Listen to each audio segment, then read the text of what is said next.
It is a beautiful day outside. Let's do something enjoyable. By this time in my life, there should have been so many achievements I should have accomplished. All the plans I had thought of and made when I was a child. The job I would go after. The marriage I wanted. How many kids I would plan to have. You know, the typical kid stuff. Well, of my time anyway. With the best intentions in mind, I would plan my life out, not having any idea of what the future would really hold. I guess we can all kind of relate to that, can't we? I would often go over to my best friend's house for many years. We met in kindergarten, and our friendship would continue all the way up until 7th to 8th grade, give or take a year. She lived right around the corner from me, which naturally meant our friendship had the opportunity to flourish. Now, her mom chain smoked, and when I would go over there, it was one of the worst smells to me as a child, coming from a smokeless household. My dad had broken that habit before us kiddos came into the picture. So we didn't have to endure cigarette smoke, although there were other things that we did have to endure. As the years went on and we grew up into teens, smoking was no longer a disgusting habit, but rather became something cool, something that most of the teens wanted to try out. And because my friend's mom smoked, we had easy access to cigarettes. No, not because we would steal them, although that did happen at first. It was once my friend's mom realized we were taking them, she decided it was best to just buy her daughter her own carton of weekly cigarettes. That way her cigarettes would stop disappearing. And of course, when the other kids found out about this, they decided my best friend was cool and they would use her to get what they wanted. But I digress. However, this wasn't the only thing at this point in my life that would start to have a grip on me. My own parents, in the confines of our home, would have a nightly beer at least a couple times a week. Us kids would see these glass bottles that looked like soda bottles and desire a taste. They wouldn't allow us to taste it right away. It was only after they had been sipping on it for a small while. Then we would ask, and they would allow us a drink of their beverage. However,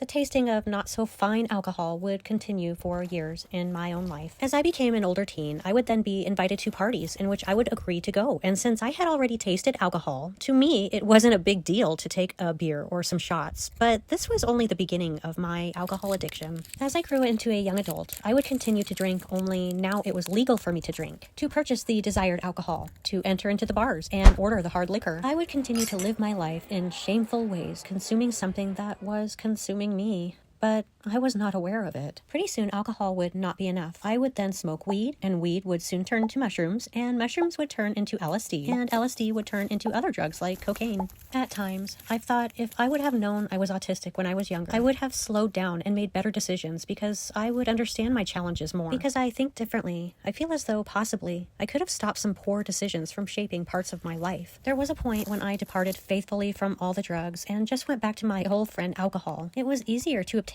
and didn't have to go through hoops to get it. You see, cigarettes and alcohol were the beginning of my end. The end of who I truly was. The end of the healthy plans I'd made for myself when I was a small child. The end of a beautiful mind that was untouched by the world. Now, instead of allowing wholesome ideas to shape and mold me, it was the things I despised that were shaping and molding me. It was the brokenness that I felt from the other activities going on in my childhood home. And alcohol was what seemed like the band-aid to make all of the pain and brokenness disappear. But in all reality, it never made my pain disappear. It just helped me to suppress my hurts, my brokenness and confusion. It just made my brokenness more broken. Alcohol made it so I was not only storing up the pain of my life, it was creating new ones and bringing pain into the lives of those around me. I've heard people say things like, "You're the one making those decisions, and you have control over your life." But in reality, there are decisions that I didn't make that were made for me, which caused the hurt and the pain to begin with. For those people that think kicking an addiction is just as easy as kicking a ball across a field,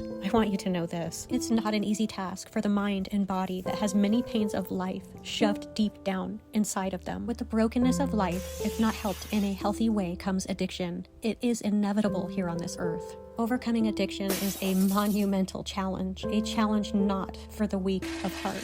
Every single human being on this earth has pain, brokenness, and unresolved things in their life that have presented challenges and obstacles. Even though we have had horrible things done to us, and we've also done shameful things to others, does not mean we can't be freed from a life of pain and addiction. Forgiveness is a beautiful tool that can free you from the pain others have caused you, and free yourself from the pain you've caused others. When we forgive, we are able to step forward in a new mindset. Forgiveness will help shape and mold build new thought patterns and habits. You see, when we free ourselves of the bondage someone else partook in and passed on to us, we are no longer giving their actions power over us, but instead allowing ourselves to be free from their bondage, their actions, and it can start to transform your life in a way that is shakable to the darkness within people that are being used to bring pain into the lives of others. Forgiveness will set you free in ways unexplainable. There is power in it. I've been sober now for 12 years, and it took power beyond my own to break my addiction. When I was no longer looking through a darkened glass, I was able to forgive those that hurt me in my life, and I was able to forgive myself of the pain I'd caused others. I was able to take my first step forward into a life of true growth and healthy choices. We all have choices to make in this life. Make the right choice your first choice, so you don't have to go through a life of despair and hurt. Others make choices for us, but that doesn't have to be your final choice. Those that did you harm were also harmed. Understanding the pain others went through will help you understand why you were dished up the same pain. No,